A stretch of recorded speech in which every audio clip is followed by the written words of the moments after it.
saya melihatnya yang besar-besar, yang justru serius, itu banyak yang terlewat. Misalnya yang serius besar-besar itu apa? Yo, banyak lah kasus-kasus, misalnya dulu ada kasus minyak goreng kan, Ya. yang gede banget. Ya, penyelundupan nikel. Iya, Reza Khalid yang sudah tersangka sekian lama. Itu kan mestinya diupdate ya ke publik. Nah, yang begitu-gitu tuh saya melihat ada kegamangan dari pemerintah, CQ penegak hukum untuk melakukan penindakan-penindakan. Kan Presiden selalu katakan kejar koruptor. Nah, takut ngejar, cari yang lain aja agar ada setoran kan gitu. Hukum sudah tidak ditaati, konstitusi tidak ditaati, terus bagaimana kita bernegara? Kan nanti orang adu kekuatan aja toh. Siapa yang menang, dia yang akan menentukan. Hukum rimba lagi pada akhirnya. Saya menduga Pak Prabowo akan calon lagi. Kalau bicara sebaiknya, menurut saya sebaiknya tidak. Tetapi saya kok lebih dari 70% yakin Pak Prabowo akan mencalonkan diri lagi, dan kalau dia mencalonkan diri lagi, peluangnya untuk menang besar. Langsung begitu aja. The one and the only, Prof. Mahfud MD. Terima kasih Prof, Mas Refli. terima kasih banyak sudah hadir ya. Keren Cadas Di Keren Cadas Podcast ini by Refli Harun. By Refli Harun. Keren Cadas Podcast by Refli. Ke depan diharapkan ini menjadi podcast saya yang memang pure podcast. Oh gitu. Yang mengundang tamu. Tapi yang lain-lain ngomong, misalnya ada liputan apa-apa itu di channel yang berbeda. Biar orang tidak terganggu. Oke, bagus. Nah, makasih Prof. Prof, kalau bertemu dengan Prof ini banyak hal yang ingin saya tanyakan ya. Tapi kalau penonton tahu, pemirsa tahu, dan sobat era sekalian tahu, beliau ini lengkap. Pernah di legislatif, pernah di yudikatif, pernah di eksekutif. Pertama di eksekutif dulu. Ya, pernah menjadi Menteri Pertahanan, pernah menjadi anggota DPR dari Partai Kebangkitan Bangsa, pernah menjadi hakim bahkan ketua Mahkamah Konstitusi. Kemudian pernah menjadi Menko Polhukam dulu ya, masih Polhukam ya. Menko Polhukam. Menteri Koordinator Politik Hukum dan Keamanan. Dan sekarang masih teman baik Prabowo Subianto. Masih teman baik. Golongan 16%. Golongan 16%. Tapi yang juga prestasi yang nggak bisa dihilangkan adalah mantan minimal wakil presiden, ya kan? Mantan calon wakil presiden. Karena nggak gampang itu, hanya beberapa warga negara yang bisa sampai ke tahap sana, ya kan? Saingannya Prof Mahfud itu Prof Jimli, ya kan? Pernah di legislatif DPD tapi pernah di eksekutif, ya kan? Pernah di yudikatif, tapi eksekutifnya belum dia malah ya. Belum ya. Di kantor Wapres. Ya, di kantor Wapres lah, tapi tidak jabatan setingkat menteri. Tidak jabatan politis ya. Ya, gitu. Jadi tetapi belum pernah jadi calon presiden atau wakil presiden. Keinginan ada. Keinginan ada. Prof, bagaimana mood Prof hari ini? Saya tanya mulai dari mood. Oke lah. Ya. Saya merasa senang menikmati berita-berita, terutama TikTok yang lucu-lucu. Oh. Ini kalau menikmati TikTok yang lucu itu ada dua kemungkinan. Karena pengen escape, kan? Pengen lari gitu, atau itu pengen sekedar pause gitu. Hiburan lah. Karena menghibur juga isinya. Menghibur juga ya. Isinya lucu gitu, tapi kena gitu ya. Suara-suara rakyat kecil. Dan kadang-kadang nyelekit juga ya. Nyelekit. Sebagai contoh ini mohon maaf ya. Siapa bilang jodoh itu harus mirip, ya kan? Terus? Buktinya Habibie sama Ainun gak mirip, ya kan? Terus? Ujungnya susah juga ini. Sorry, ini saya hanya mengulangi loh. Prabowo sama Teddy gak mirip. Kacau juga. Kemudian terakhir, ijazah Jokowi gak mirip fotonya. Kalau saya tadi ngelihat ada ribut-ribut. Ayam, ular, sapi lari. Karena ada. Apa itu? Prabowo pidato lah. Ditutup botolnya, dilepas lagi. Pendidikan ndak bayar, ini ndak bayar. Lah Prabowo tenan. Sekarang udah begitu, TikTok itu sudah uncontrollable. Udah macam-macam ya. Oke, tapi begini Prof ya. Ini tuh ada dua fenomena melihatnya. Apakah itu karena kebetulan saja kita sudah menikmati fase media sosial seperti TikTok itu, di mana everybody bisa punya TikTok, dan tidak perlu lagi orang elit ya kan, asal modal handphone jadul pun masih bisa. Yang kedua adalah memang kegeraman atau kegemasan atau daya kritis masyarakat yang meningkat melihat fenomena kekuasaan. Nah, saya nggak tahu, silakan Prof explore ini. Ya saya kira bisa dua-duanya. Pertama, orang sekarang mau mengekspresikan sikap itu sudah sangat mudah. Tidak harus orang mendirikan studio, mendirikan apa, kan bisa buat sendiri sekarang. Kadang-kala anak-anak sekolah aja bisa, anak SMP apa udah pintar-pintar gitu. Lalu yang kedua, kebetulan memang banyak hal yang harus diekspresikan. Lalu mereka ini sering berkelompok, kayak membuat rangkaian TikTok itu yang sekarang seorang nenek ngomong, lalu ada seorang gadis tapi suaranya seperti laki-laki, ada laki-laki gede suaranya seperti perempuan, yang semuanya ngolok-olok gitu. Ngolok-olok. Yang sekarang rame di olok-olok itu orang desa enggak perlu dolar gitu kan. Tuh wah, olok-oloknya macam-macam itu. Sampai enak-enak juga dengarkannya. Tapi itu kan memang resiko kekuasaan. Saya membayangkan siapapun bisa diolok-olok, bukan hanya Prabowo kan. Tapi maksud saya, misalnya katakanlah dulu Presiden SBY juga begitu. Cuma kan zaman SBY agak beruntung, TikTok belum ada. Zaman Jokowi begitu juga. Gus Dur juga begitu. Bu Mega sama kan. Pak Habibie yang bagus saja. Maksud saya pendukung dan presidennya sendiri nggak usah baper gitu. Iya, nggak usah baper dong. Biasa aja. Iya, biasa aja. Soalnya mendewasakan diri dengan hal-hal seperti itu saya kira penting. Apalagi ngadukannya ke polisi gitu ya. Lebih nggak penting lagi itu. Prof, saya ingin begini. Saya ingin berselancar melalui pemikiran Prof ya. Sebenarnya kalau kita pakai skala optimisme ya. Misalnya optimis itu nilainya 100. Ya paling tidak optimis nilainya 0. Nah, sebenarnya kalau kita melihat Indonesia ini tidak hanya soal di bawah kepemimpinan Prabowo, tapi Indonesia hari ini lah. Siapapun yang memimpin, dari skill itu berapa nilai yang Prof ingin berikan?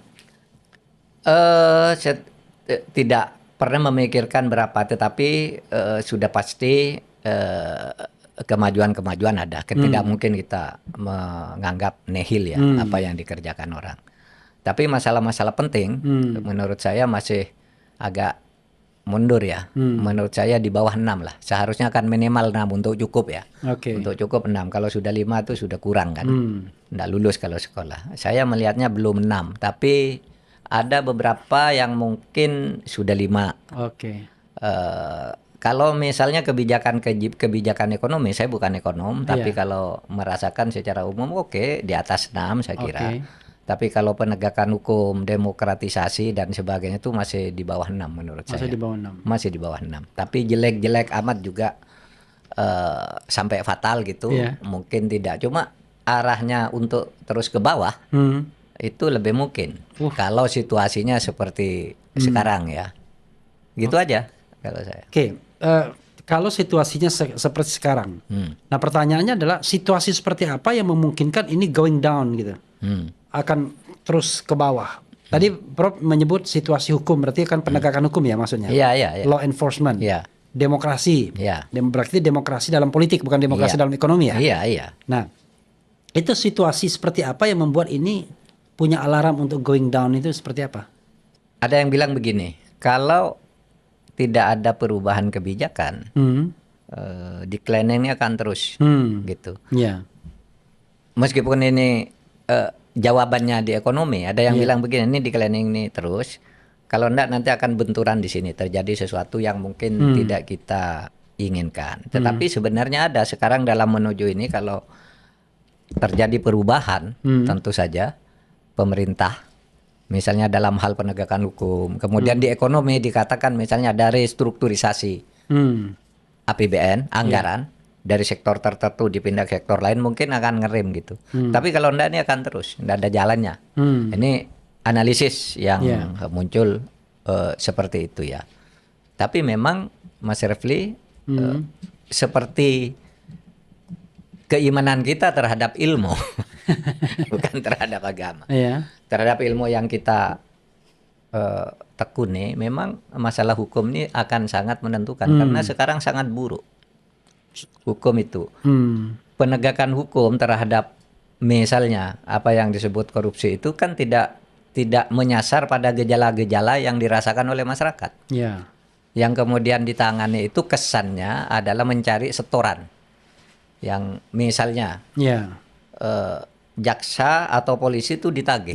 Mana recovery uang. Iya, mana recovery uang dan sebagainya. Sehingga lalu cari yang mudah diselesaikan lurah misalnya ya, dipanggil kalau mudah gini gitu, lalu diancam kan. Sama yang lain diancam begitu. Itu keluhan yang banyak terjadi di mana-mana. Dan dramanya di pengadilan kan juga terlihat. Kadangkala kasus itu baru ketika muncul di dalam dakwaan itu sudah berbeda dengan yang disangkakan, ya kan? Misalnya Mas Refli bilang, Bung Refli, Anda ngoplos minyak tanah dengan kopi. Tersangka kan? Nanti sesudah masuk ke dakwaan, bukan ini lagi. Itu Tom Lembong kalau gitu. Tom Lembong sama itu Pertamina, Nadiem, itu kan sama tuh.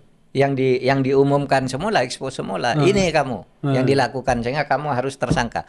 Sesudah muncul itu enggak ada yang dikatakan dulu itu bahwa inilah sebabnya, inilah gejala awal atau indikasi awalnya. Sama Kerry kan kita gitu, oplosan kan? Nggak ada kan dakwaan oplosan. Dia dihukum bukan karena oplosan. Padahal dulu pengumumannya ngoplos. Sesudah dibuktikan pengadilan bahwa ngoplos itu boleh, ada aturannya. Asal sekian persen ini sudah oplosan yang ada ada peraturan menterinya. Sehingga ini tidak ngoplos sesudah diuji ke lab. Dicari lain. Bukan kontraknya ini salah. Kan dihukum karena penyalahgunaan kontrak. Kan? Nah yang begitu itu saya melihatnya yang besar-besar, yang justru serius, itu banyak yang terlewat. Misalnya yang serius besar-besar itu apa? Yo, banyak lah kasus-kasus. Misalnya dulu ada kasus minyak goreng kan, yang gede banget. Di KPK juga banyak kasus. Lalu ada kasus pagar. Penyelundupan nikel. Iya, penyelundupan nikel. 5 juta itu, 5 juta ton Pak. Iya. Gitu. Kemudian sekarang misalnya kalau kita lihat Reza Khalid yang sudah tersangka sekian lama, itu kan mestinya diupdate ya ke publik. Ada di mana dia dikejar apa tidak, atau ada bukti atau tidak, ya. Jangan digantung maksudnya. Iya, malah jangan-jangan sekarang masa cekalnya udah habis kita nggak tahu. Tapi itu kan tidak cekal ya, paspornya dicabut kan? Iya, paspornya dicabut.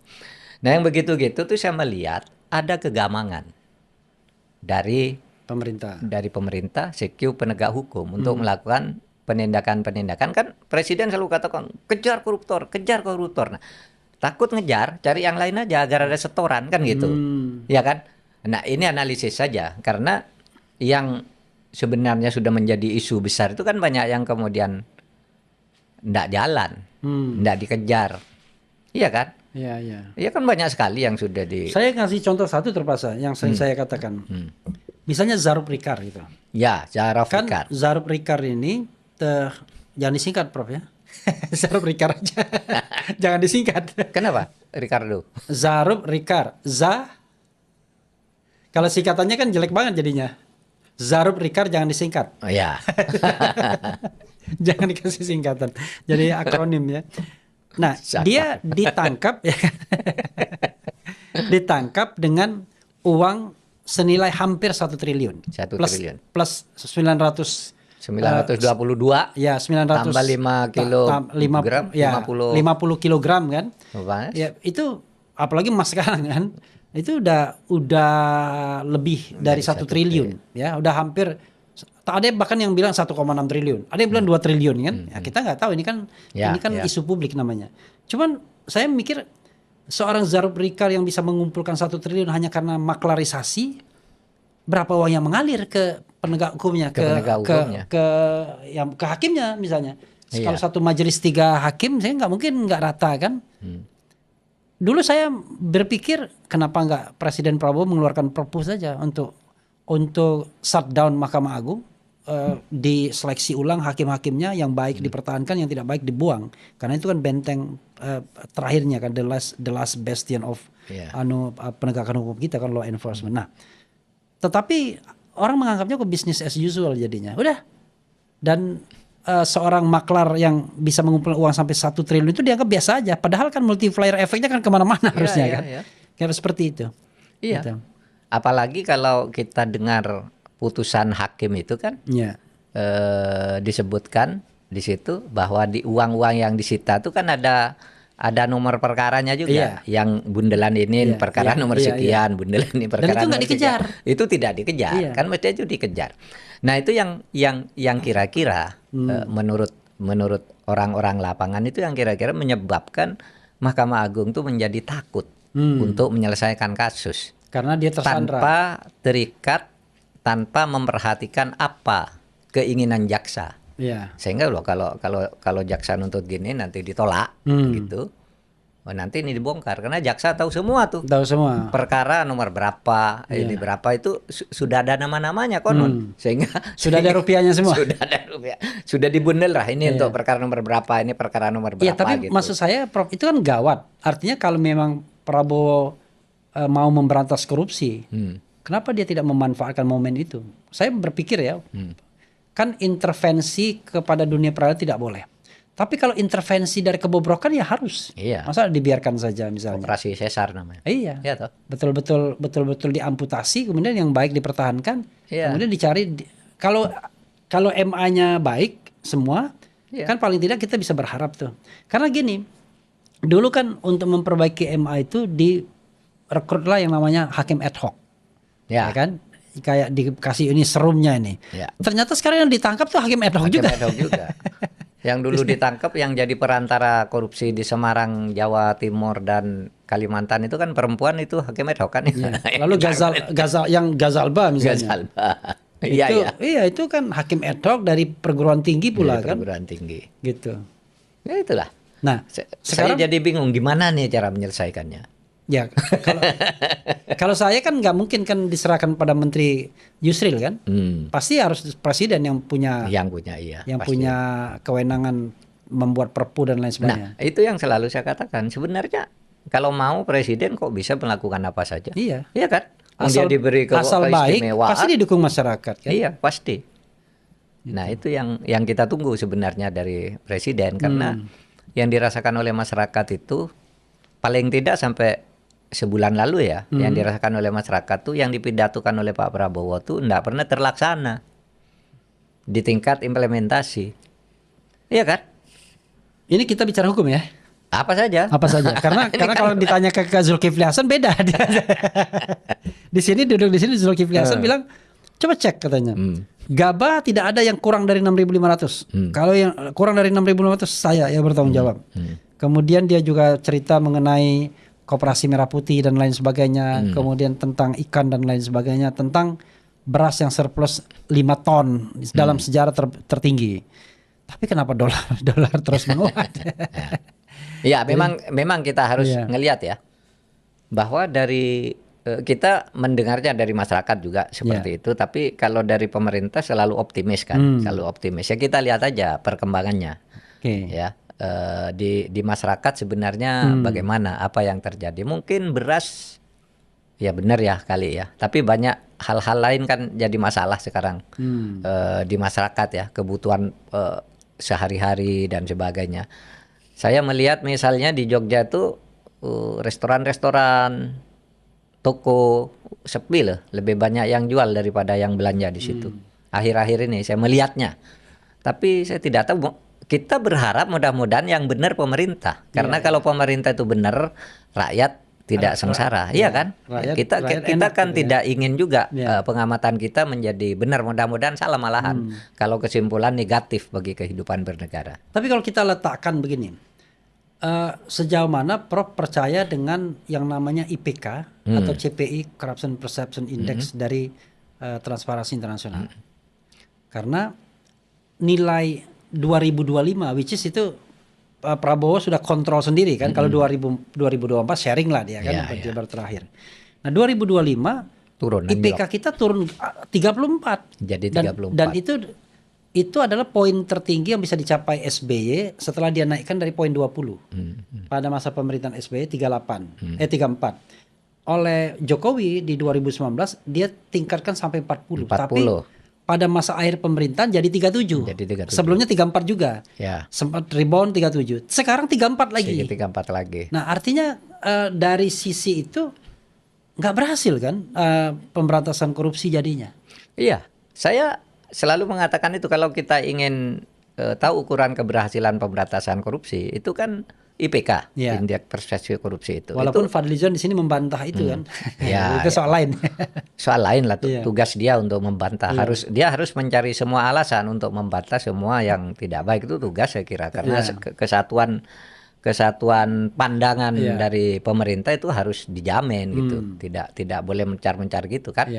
Jadi tidak apa-apa, kita lihat dari sudut yang berbeda tentu saja. Kalau Anda tanya, Pak Mahfud, seberapa jauh percaya pada IPK? Saya percaya karena itu selalu menjadi pedoman dan indikator juga apa peristiwa-peristiwa yang ada di dalam masyarakat. Misalnya kalau sekarang anjlok, kan memang terlihat korupsi makin merajalela, ya. Meskipun ada yang ditangkapi, ada yang ini, tapi lebih banyak atau banyak dramanya kan, sehingga lalu kesannya itu kan persepsi kan, kesannya tidak genuine muncul, dan pemerintah selalu berpedoman pada itu loh.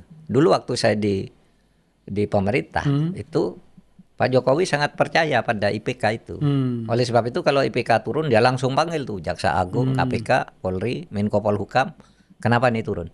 Dan dokumen Capres Cawapres itu menyebut IPK juga sebagai sebuah standar pencapaian, tanda pencapaian, iya kan?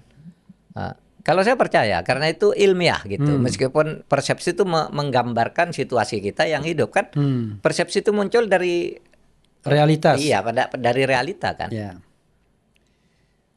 Dan ini kalau kita misalnya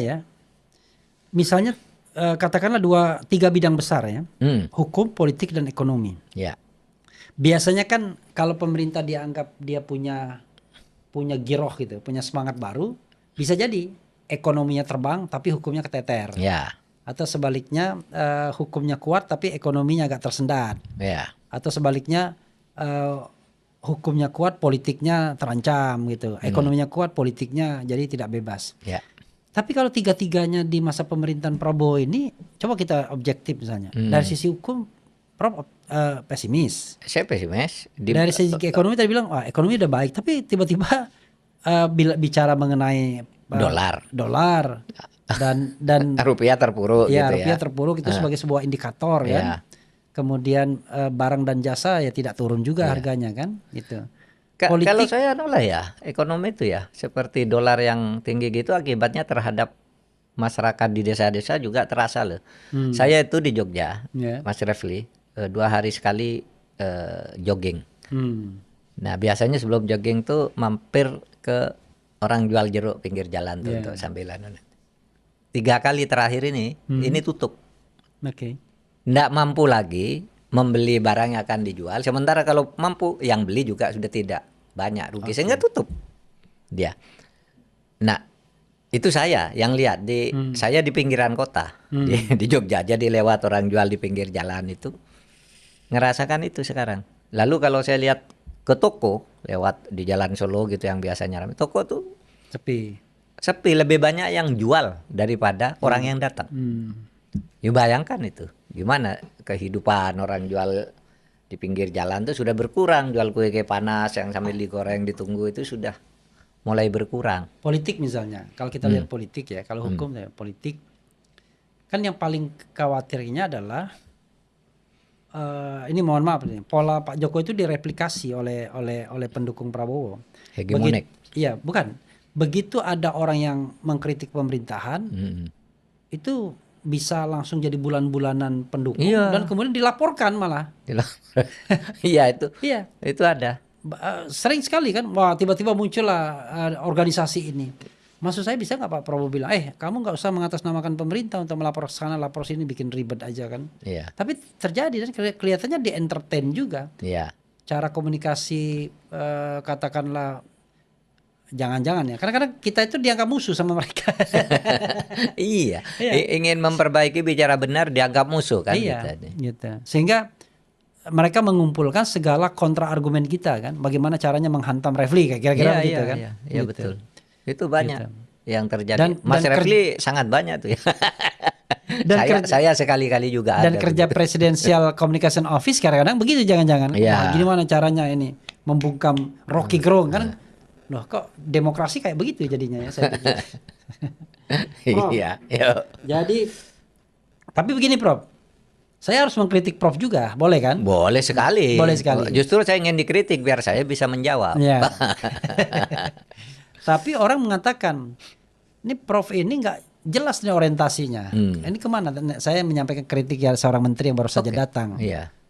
Ini Prof Mahfud ya, karena dia menteri kan, dia menganggap kok Prof Mahfud ketika di luar kritis banget. Dulu juga di dalam dia gitu. Jadi gimana anunya, apa sebenarnya dia kemana sih orientasinya gitu ya? Oke, silakan Prof. Maksud saya gini, pertanyaan saya mungkin juga mewakili publik. Prof itu merepresentasikan diri itu seperti apa sesungguhnya? Ketika di dalam pemerintahan dan ketika di luar pemerintahan, itu aja. Menurut saya sama. Cuma ketika di dalam pemerintahan itu lingkup kita kan terbatas. Nah, begini. Orientasi saya adalah penegakan hukum dan pemberantasan korupsi. Ya. Ketika saya di dalam kan juga begitu. Mungkin saya yang paling berbeda ya. Seorang Menko yang berani bertempur melawan Polri, melawan kejaksaan, melawan oligarki. Kan saya lakukan. Sejak dulu. Kalau itu menyangkut korupsi. Ya kan? Masalah pelanggaran HAM, kewenangan di daerah, kan saya turun tangan gitu. Nah, cuma waktu itu saya adalah Menko di bidang politik, hukum dan keamanan, masuk di situ aja. Nggak bisa saya ngeritik Kementerian Perdagangan, Kementerian apa yang di luar itu kan. Tapi yang ini saya lakukan. Sekarang pun saya lakukan pada hal yang sama. Terus apa indikatornya? Bahwa kinerja Polhukam saya ketika di dalam itu terbaik lah ya. Lihat aja sekarang Sigi Kompas tanggal 23 Desember tahun 2023. Sebulan lah sebelum saya keluar dari kabinet. Itu kan tertinggi share-nya. Kepercayaan terhadap pemerintah tuh rata-rata 72. Share bidang politik dan keamanan itu 81, di atas rata-rata, hanya di bawah presiden. Itu kan, itu bisa dilihat sekarang. Artinya sejak dulu pun saya tetap berteriak keras terhadap ketidakadilan. Cuma begini, kita ini kan ada di birokrasi. Nah, kalau birokrasi ikut sebuah pemerintah, tentu sejauh itu pilihan kebijakan itu harus diikuti. Kalau tidak mengikuti itu ya keluar dari pemerintahan kan gitu kan. Take it or leave it gitu. Iya dong. Oleh sebab itu meskipun orang mengatakan tidak setuju terhadap satu kebijakan, sejauh itu bukan melanggar aturan, saya mendukung pemerintah. Misalnya apa? Misalnya Undang-Undang Ciptaker. Undang-Undang Ciptaker itu tidak ada yang salah, cuma banyak yang tidak setuju. Tetapi apa yang salah dari Undang-Undang Ciptaker? Kan soal metodologi aja, gitu. Sehingga saya katakan karena saya di dalam, saya mengerti ini. Seumpama saya di luar, pandangan saya beda. Itu bukan saya mengatakan bahwa ini kalau di luar ini salah, enggak. Ini kan pilihan. Anda pilih Undang-Undang Ciptaker benar, tidak pilih juga benar, itu pilihan. Nah, pemerintah milih yang mana? Maka seorang menteri harus menjelaskan dong. Kalau dia ikut menyerang dari dalam kan tidak boleh untuk hal yang sama. Tapi kalau untuk pelanggaran hukum ya kita lawan. Iya kan itu yang selalu saya lakukan gitu selama ini. Jadi posisi saya jelas pada penegakan hukum dan pemberantasan korupsi sampai sekarang sejak dulu. Itu aja. Oke, Prof. Kalau kita lihat misalnya ya. Misalnya kabinet ini didedikasikan untuk satu pidato Prabowo yang mengatakan memberantas korupsi sampai ke Antartika. Ya. Walaupun ada orang bilang korupsi di antar kita. Korupsi di antara kita. Di antara kita. Kira-kira ya, tune in nggak antara pidato Prabowo hari pertama dengan rekrutmen kabinet yang bisa merepresentasikan, menggambarkan bahwa punya giroh, keinginan untuk mewujudkan kata itu? Kalau di dalam, saya tidak menilai orangnya ini cocok apa enggak. Itu